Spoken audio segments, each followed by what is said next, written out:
Hello, hello, hello. This is Aurelia Davis, educator.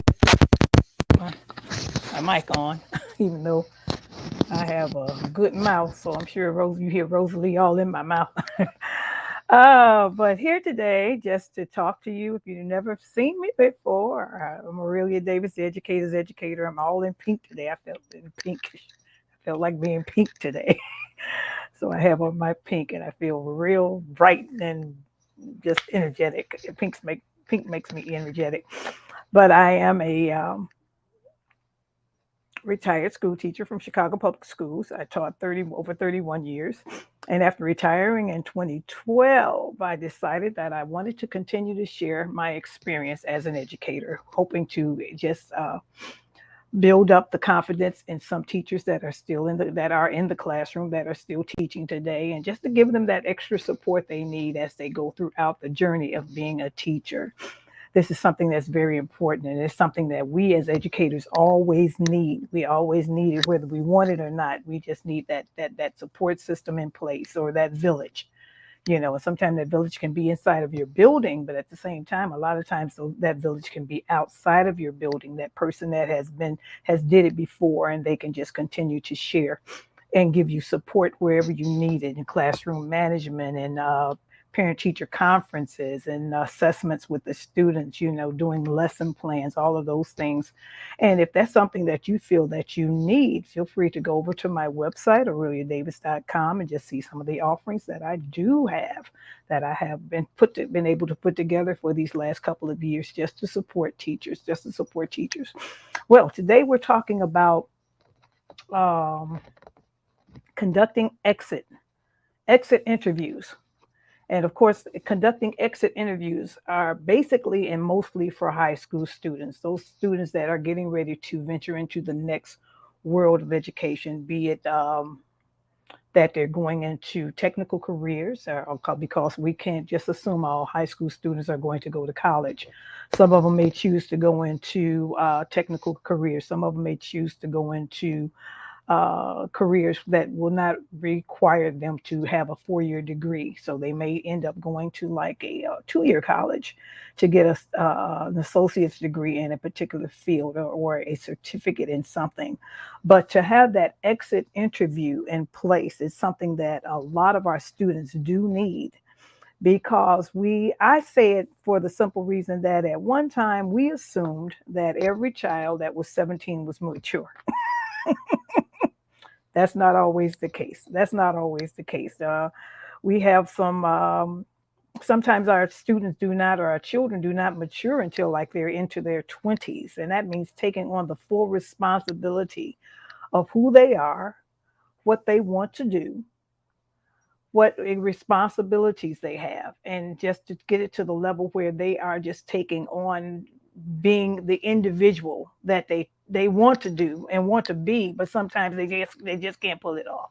They just can't pull it off. And I'm just going to be honest, sometimes it's the experience that they have at home that will not allow them to be mature enough, so that by the time they are 17 years old or getting ready to graduate from high school, they really don't have the skills to be on their own. They really don't have the skills to be on their own. Well, when I was teaching, we were into the conversation of student portfolios. And those particular portfolios were in place. And they not only had them for high school students, but they did have them for like children in eighth grade, because the educational experience from kindergarten to eighth grade is a lot different from uh, ninth grade to 12th grade. Okay, I'll say that again. The educational experience from kindergarten or preschool to eighth grade is totally different from ninth grade to 12th grade. And I say that because when our students are getting ready to go off to high school, they're giving a lot more independence. They're expected to be independent, and that's why some schools will conduct block scheduling, where the children are going to from classroom to classroom, so that they're not sitting in one classroom throughout the whole 8 hours or 6 hours a day they're in school, but there is some kind of transition going from classroom to classroom. So they'll have a different classroom setting and a teacher for math. They'll have a different classroom and a setting for social studies, science, English, and those types of things. And that's why a lot of elementary schools or upper grade centers start that block scheduling at the sixth and seventh and eighth grade level, sixth, seventh, and eighth grade level, so that when the children or when these young people get out of eighth grade, then they will get the experience of being able to go from one classroom to another classroom, get their own time, and to be able to just be able to separate one subject from the other as far as being able to give it their all in all, 100%. In other words, not 50%, but 50%, 100% for English, 100% for math, 100% for social studies, 100% for science.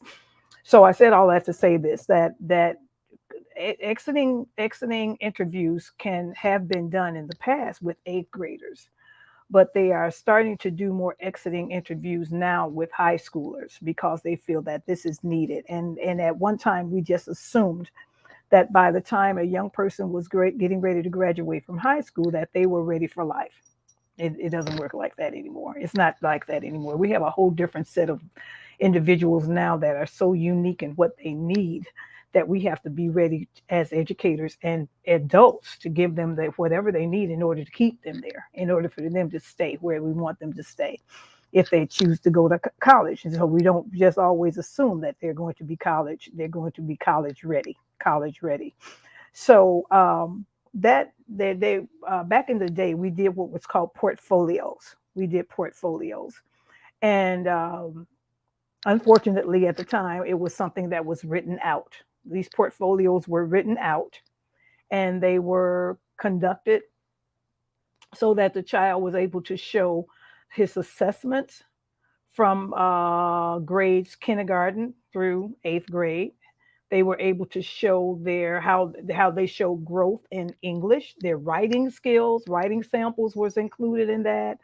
If they did take a particular interest in a particular subject, how they were able to sort of grow in that particular subject. Say, for instance, a child was very interested in, say, for instance, social studies. So that teacher might give them some extra projects to work on just in social studies so that they can build up their portfolio. But there would be samples in that portfolio of math and English and writing, especially a lot of writing. Some of their assessments, some of the tests that they have taken throughout the years, from kindergarten to eighth grade. Well, it's even more important from ninth grade to 12th grade, the test that child or that student has taken in ninth grade, freshman year, sophomore year, junior year, and senior year. There needs to be some kind of measurement to see how that child has grown, It could be, I was taking some notes here. Formative will be how they demonstrate how they have shown growth in various areas, say, for instance, math or science or social studies. And then there should be some kind of proof to the point where there is hard copies or even a video showing them at work in those particular areas. Then you also want to conduct the interview. So you're assessing the classes that they have participated in freshman through senior year, but you're also conducting a live interview with them to find out exactly where their head is at. Okay, it only makes sense just to find out exactly where their head is at. So you might ask them questions, like, have you enjoyed being in school?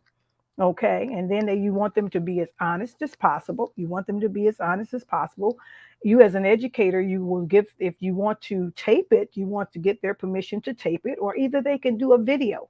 They can do a video answering the questions and then just submit a drive, but this is something that could be done very strategically and very professional so that this student will be able to take this particular piece of material and take it on to the colleges. Some colleges are requesting that they do and that the students enter into their universities with exit interviews from their high schools.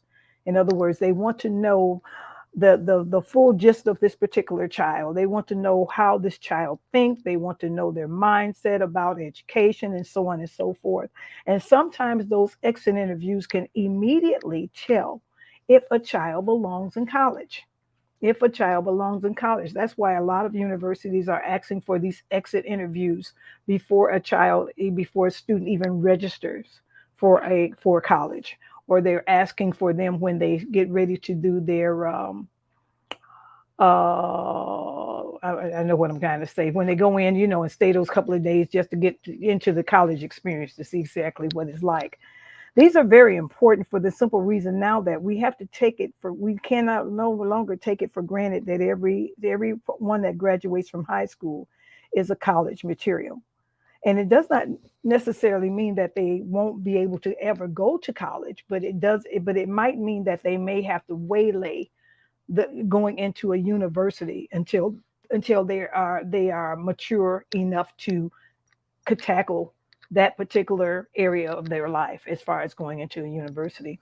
So let me go back. I was talking about, and I had the opportunity to do this with a young person doing an interview, and it was one of my relatives doing an exit interview about a young person going into graduating from high school and getting ready to go into college. So I asked him, I said, okay, how has school been for you all of these last couple of years? Have you enjoyed it? And then of course, some of the answers I'll give you, and some of them they did. And they said I did, in some ways I did, in some ways I did not. Another question I would ask is, did you always feel prepared for school? Did you feel that, in the grade that you were in, you were able to tackle that particular grade? Say, for instance, as a freshman or in eighth grade, do you feel prepared for that particular grade? And they told me sometimes they felt they were, and then sometimes they felt they were not. And it depended on what particular subject. If they had decided that they loved math, they were very, very good in excelling in math from kindergarten all the way through senior in high school. But if they had always I found out if they always had issues with English or writing, they had problems with that from kindergarten all the way through high school. So it doesn't, the child never gets off track. And when they answer questions like that, saying that they had some difficulties, they've always had difficulties with reading or comprehension or writing, then those are the skills that maybe that student needs to go into before they even enter into a college environment. And some colleges still offer like remedial reading and remedial math courses for their students before they put them in the regular freshman college classrooms. They find that they're not really as prepared as they thought they would be, even though they may have got accepted to the university. It does not necessarily mean that they're academically ready or academically prepared to attend a university. And so these exit interviews are very, very important because you, as an educator, you can sort of guide that particular student in the next realm or the next phase of their lives. You say, well, you know what? I'm looking at your scores and things like that, and you still seem to have a lot of issues with like your writing skills and comprehension and everything like that. If I were you, that's the question. If I were you, what I would do is I probably would take like another class or find out the university that you're going to, see if they have like a tutoring class in reading or writing, because that will eventually help you. And then sometimes they'll say, well, I don't want to be a writer. I want to go into math and whatever. But they need to know that all of those subjects go together in order for them to be able to accomplish what they want to accomplish. So if that child is having issues with writing, and unfortunately, a lot of our children do have issues with writing and reading and comprehension. They zip through math, but writing and reading, I have found out over the last couple of years that more universities are offering remedial reading and writing classes to their incoming freshmen than ever before, because they're finding that these children are not on grade level. Some of them are not even reading at the 12th grade level, or they're not even reading at the 11th grade level, fresh junior level or senior level. And that has happened over the years where this child has not been able to meet what they needed to meet in order for them to do what they had to do. But they still ended up graduating. What can we say? And the unfortunate thing is they graduate with deficits. They graduate. Some of our seniors are graduating with deficits. And that's why when they get into college, they're not able to complete it, or they fall out, or they exit out maybe within the first 2 or 3 semesters because they cannot handle the college classwork and coursework that's being given to them.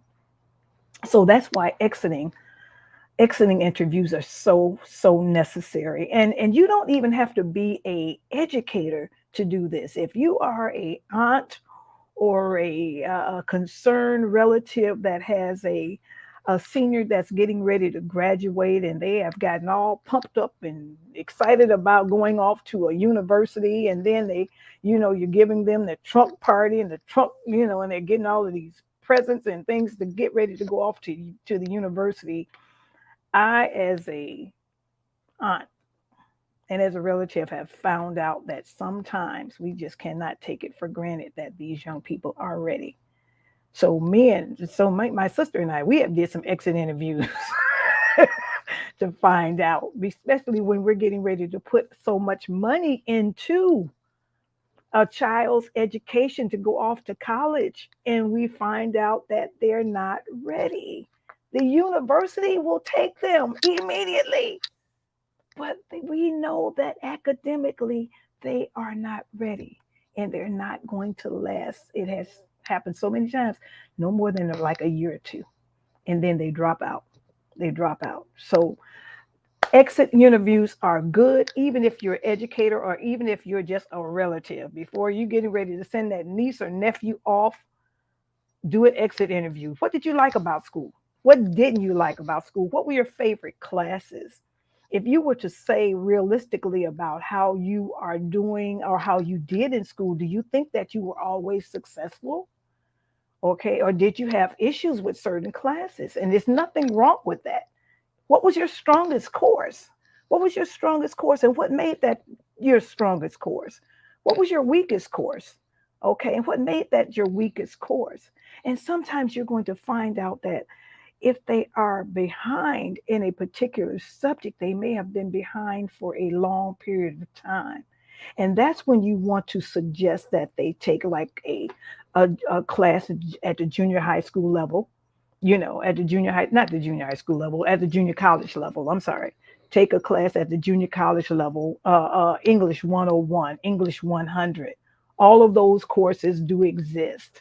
And sometimes they can even take those courses while they are attending college, and because some universities will offer those particular courses, but even before that child gets ready to go off into school, you may have to waylay him going into a university for the simple reason that when they get them in that university, they're not going to really start them with freshman English 101. They're going to give them a remedial class so that they'll be able to meet freshman English 101. Okay. So these college, these college, oh, okay. Thank you, Dr. Bertha Williams. So glad you're here with me tonight. But these high school interviews are so important, so important. And it gets to the point where you really, really have to listen to that student. And I'm going to add one other thing. Don't always depend on the counselors that are in these high schools. They cannot handle all of the coursework.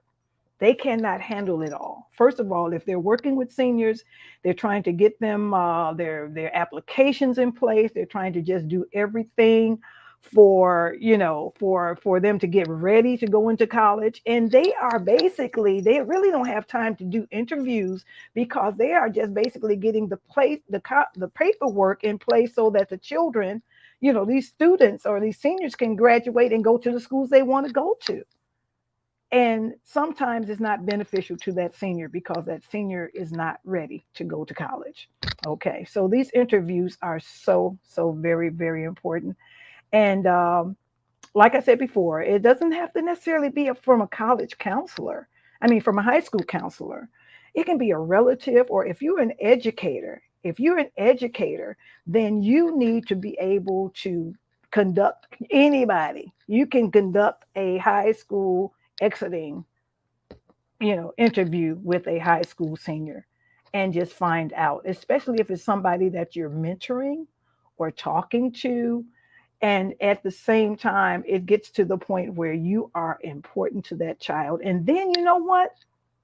Another thing, if they have the opportunity to go to a university, don't drop them. You have to continue to follow them, and you need to continue to see exactly where they are, what they're doing, and follow them at least the first 5 or 6 months. Follow them. I mean, call them, have them email you, let them know how things are going, let them know how things are not going, and you be that person there to help them get through what they need to get through. And sometimes it gets to the point where you say, well, maybe we need to maybe step back and rethink this whole thing. It's nothing wrong with that. The good thing about it is that they are young and they still got time to make it. They still got time to get through. Thank you, Dr. Williams. They still have time to get through. So this is Aurelia Davis, the educator's educator. And coming from me as an elementary school teacher, I know what they have gone through, and I know what early childhood looks like, and I know what intermediate looks like. I know what high school looks like, and it's a culminating of skills that take place in order for that young person to graduate from high school. And sometimes the skills have not caught up. Sometimes the skills have not caught up. The academics have not caught up with the young person that turns 17. And at a good exit interview will basically help them do whatever they need to do. This is Aurelia Davis, the educator's educator. Glad Dr. Williams was with me this afternoon. Thank you so much for listening.